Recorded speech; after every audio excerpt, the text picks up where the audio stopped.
Hello, beautiful people. Welcome back to our channel. Still on the issue of Nnamdi Kanu and United Nations petitions and urgent appeal being written to both Nigerian state and the Kenyan state. Well, like my people will always say, the matter don't read though. Well, before we go to the newspaper to find out exactly what federal government is doing right now, I'd like you to subscribe to our channel by clicking on the red subscribe button beside it.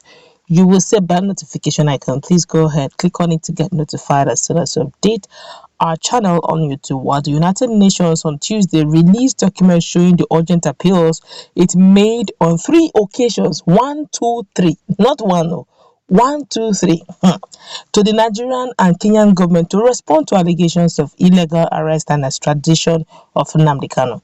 The Nigerian government on 3 occasions ignored the request from the United Nations group regarding the treatment of Nnamdi Kanu, the leader of the indigenous people of Biafra, IPOB, proscription of IPOB, and discrimination and violence against members of Igbo minority. In the United Nations document dated August 26 obtained, the United Nations asked Nigerian and the Kenyan governments to furnish it with details of how Kanu was arrested and illegally brought to Nigeria.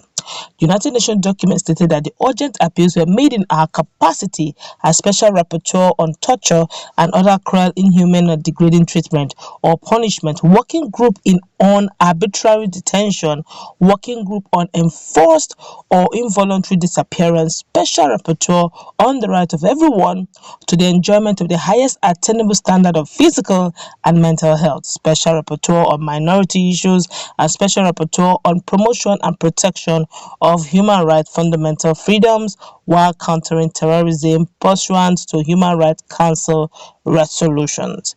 This communication and any response received from Your Excellency's government will be made public via the communication reporting website within 60 days. They will also subsequently be made available in usual reports to be presented to Human Rights Council, document stated. However, it was learnt that on Tuesday, October 26, exactly 60 days after the letter was sent to the Nigerian government, that the Muhammadu Buhari-led regime had yet to respond to the request made by the United Nations in the document.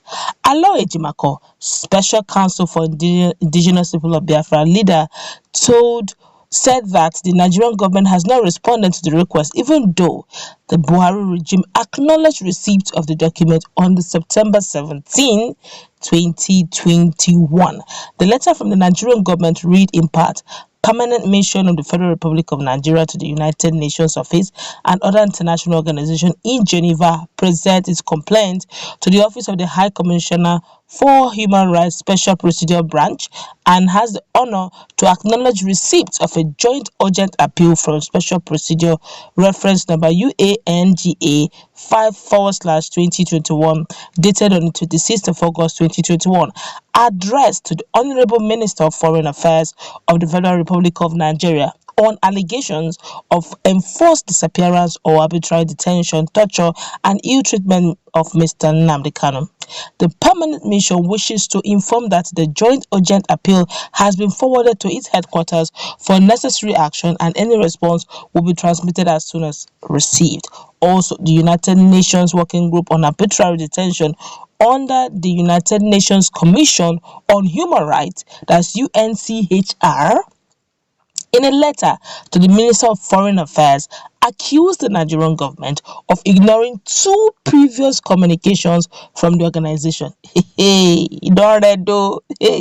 This one has, permit me to use the wrong English, this one has read plenty. Let's continue. It accused the Nigerian government of ignoring its communication regarding the proscription of the indigenous people of Biafra and the treatment of Igbo people. Well, let's continue with the news. Say we regret the lack. I said, we regret. They responded, we regret the lack of responses from Your Excellency's government to either communicate the case of Mr. Kanu was previously transmitted by the working group on enforced or involuntary disappearance to the government of Nigeria and clarified in 2017, UN said. You see, in all these things, the federal government have not responded. This is getting interesting. Now, the game is truly changing. Remember, a lot of persons do not know. If not for the fact that they have given that 60 days before they made it public, very few people knew that all along underground there have been procedures going on, you know. But this was made public 2 times. In fact, it was transmitted 3 times. It was communicated to the federal government 3 times. 1, 2, 3.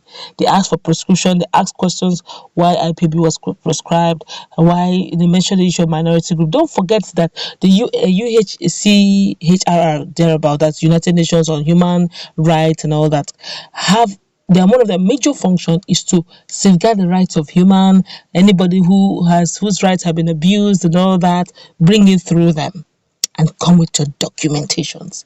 Now they sent the first one, no response. Everything went on voicemail. Second response was still on voicemail. The third one, sorry, first communication, third communication, voicemail. Propaganda is always in Nigeria, we've gotten used to propaganda. Let's use that word, propaganda. It has become, it's so regular that now that it's almost enough. But when you want to carry that propaganda to the international level, gotta be very careful, because there are standard, there are procedures. I guess maybe the government is still brainstorming. They need to accumulate a lot of things to say, okay, this is the reason why. Before you will say this is the reason why you are prescribing them, or this is the reason why you brought Nnamdi Kanu without going through due process. They don't want to know the reason why. The question is, did you go through due process of bringing him down? That is the first one, of which, whatever date you're going to give, it must be before the day he came down. And now, if it is before the day he came down that he went through those processes, how many days did it take the court of that state or the offices involved to process his repatriation down to Nigeria? How many days or weeks or months did it take? And which offices did you meet? Where are the documentations? It's a very dicey one. And if it is true that they went through that, how come he came in without the normal, noise about extradition processes? There will always be. And don't forget that the person we are talking about here is a British citizen. At the time they caught him in Kenya, he was holding his British passport. It's a dicey one, I tell you. There's a way. If it was a Nigerian passport he was holding, you could still play around. A British citizen, British passport. Because if you say you want to bring him back to Nigeria, you will first of all write to Britain. You write to UK first. Tell them that, okay, your citizen is in Kenya. We want to extradite, though it's not in your country, but we want to bring him back to Nigeria. And the process that UK did not receive any such thing. Somebody in our comment section was saying something, said maybe they will bribe their way through. There's a bribe you will see.